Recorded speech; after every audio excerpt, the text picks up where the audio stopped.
Voilà, reportage complet dans notre 19-20 ce soir. Bonjour Laurette Mascamille. Bonjour Magali. Vous êtes membre de l'association Welcome Rouen. À ce titre, vous hébergez depuis 5 ans maintenant des réfugiés chez vous. Vous êtes aussi auteur et c'est pour cela qu'on va vous recevoir aujourd'hui.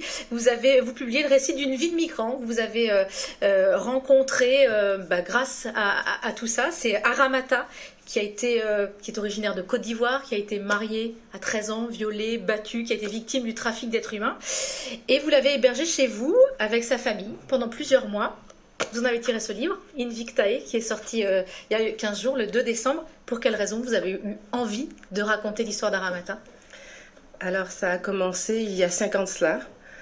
J'avais déjà écrit dans mon esprit Invictae, qui veut dire invaincu au féminin pluriel, avec une histoire. Cette histoire, une femme qui avait beaucoup vécu et qui avait malgré tout donné la vie à une fille qui elle-même donnerait la vie.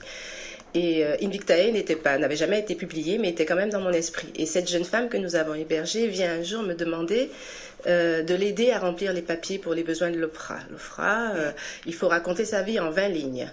Et donc, je l'ai fait s'asseoir. Elle m'a raconté pendant 3h30 sa vie. J'étais estomaquée en l'écoutant parce que c'était mon Invictae qu'elle me racontait à des détails géographiques près. Je ne savais pas que ça allait être une migrante ni quelqu'un d'originaire d'Afrique. Et voilà comment elle est venue en fait pour me faire vivre Invictae. Voilà pourquoi ce livre est sorti en fait. On se rend compte que cette vie, qui est une vie effroyable, ce qui s'est passé entre son 13e anniversaire et puis 25 ans, l'âge qu'elle a aujourd'hui, c'est vraiment que des horreurs. C'est inimaginable. C'est à la fois une histoire unique, la sienne, et puis il y a une universalité dans le récit que les migrants nous font de leur parcours avant d'arriver ici en France. Oui, très juste. Enfin, il y en a qui ne disent pas tout, comme moi je n'ai pas tout dit non plus dans le livre, parce que je n'ai pas voulu tomber dans un larmoiement non plus. Mais en général, oui. Les migrants passent par des choses terribles qu'ils voudraient oublier, qu'ils ne pourront pas oublier, mais qu'ils ne vont pas forcément raconter. Et moi, je voudrais ouvrir les yeux là-dessus, qu'on sache qui c'est ces gens-là, pourquoi on les appelle migrants, pourquoi on les appelle réfugiés, quelle est la différence entre les deux, d'où ils viennent, comment ils font. J'ai voulu vraiment changer le regard par ce livre. Je pense que ça va le faire. Et c'est ce que vous faites avec Aramata. On a envie de savoir ce qu'elle est devenue, où elle est aujourd'hui, qu'est-ce qu'elle fait? Alors, Aramata, on a eu le bonheur magique d'avoir un coup de fil qui nous disait « Ça y est, madame, on a les papiers », c'est-à-dire qu'ils sont sur la protection internationale et protection française. Elle vit en Normandie.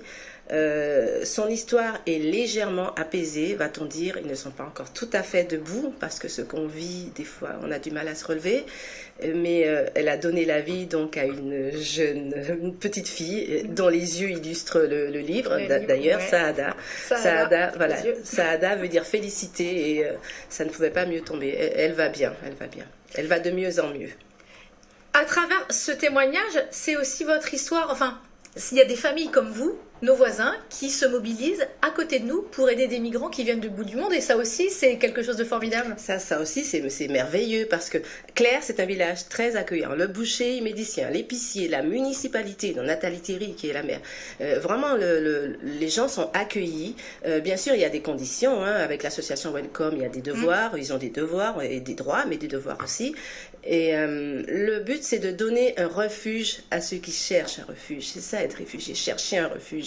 Voilà. Et nous, on le fait, mais il y a d'autres gens qui le font et ça va faire boule de neige au fur et à mesure. Quand les gens comprendront qu'il n'y a pas de danger que l'étranger vienne nous envahir, ça, c'est des faussetés.